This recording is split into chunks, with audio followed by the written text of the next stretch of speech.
When Mr. Noble's bombshell fell in Senator Dilworthy's camp, the statesman was disconcerted for a moment. For a moment, that was all. The next moment he was calmly up and doing.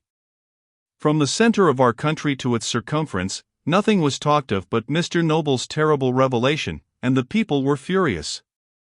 Mind, they were not furious because bribery was uncommon in our public life, but merely because here was another case.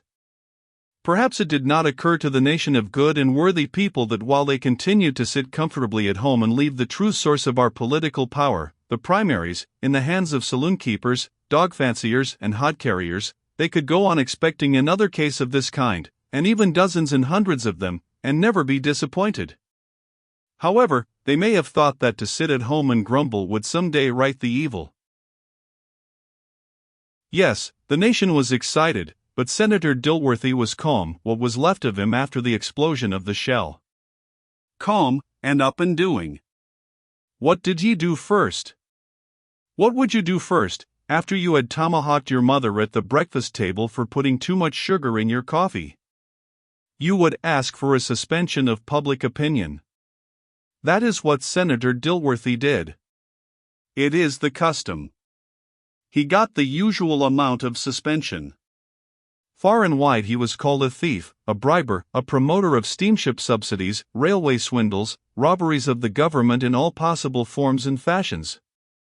Newspapers and everybody else called him a pious hypocrite, a sleek, oily fraud, a reptile who manipulated temperance movements, prayer meetings, Sunday schools, public charities, missionary enterprises, all for his private benefit. And as these charges were backed up by what seemed to be good and sufficient evidence, they were believed with national unanimity. Then Mr. Dilworthy made another move. He moved instantly to Washington and demanded an investigation. Even this could not pass without comment. Many papers used language to this effect. Senator Dilworthy's remains have demanded an investigation. This sounds fine and bold and innocent, but when we reflect that they demanded at the hands of the Senate of the United States, it simply becomes matter for derision. One might as well set the gentlemen detained in the public prisons to trying each other. This investigation is likely to be like all other senatorial investigations, amusing but not useful. Query: why does the Senate still stick to this pompous word, investigation? One does not blindfold oneself in order to investigate an object.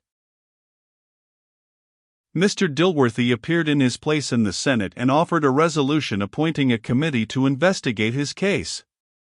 It carried, of course, and the committee was appointed. Straightway the newspapers said,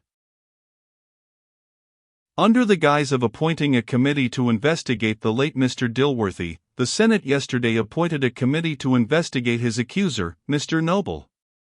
This is the exact spirit and meaning of the resolution, and the committee cannot try anybody but Mr. Noble without overstepping its authority.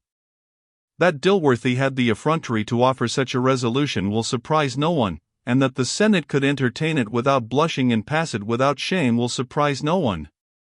We are now reminded of a note which we have received from the notorious burglar Murphy, in which he finds fault with a statement of ours to the effect that he had served one term in the penitentiary and also one in the U.S. Senate.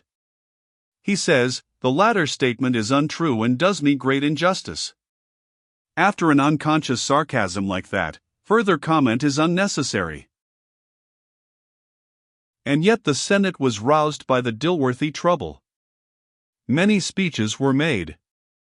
One senator, who was accused in the public prints of selling his chances of re-election to his opponent for $50,000 and had not yet denied the charge, said that, the presence in the Capitol of such a creature as this man Noble, to testify against a brother member of their body, was an insult to the Senate. Another senator said, let the investigation go on and let it make an example of this man Noble, let it teach him and men like him that they could not attack the reputation of a United States senator with impunity.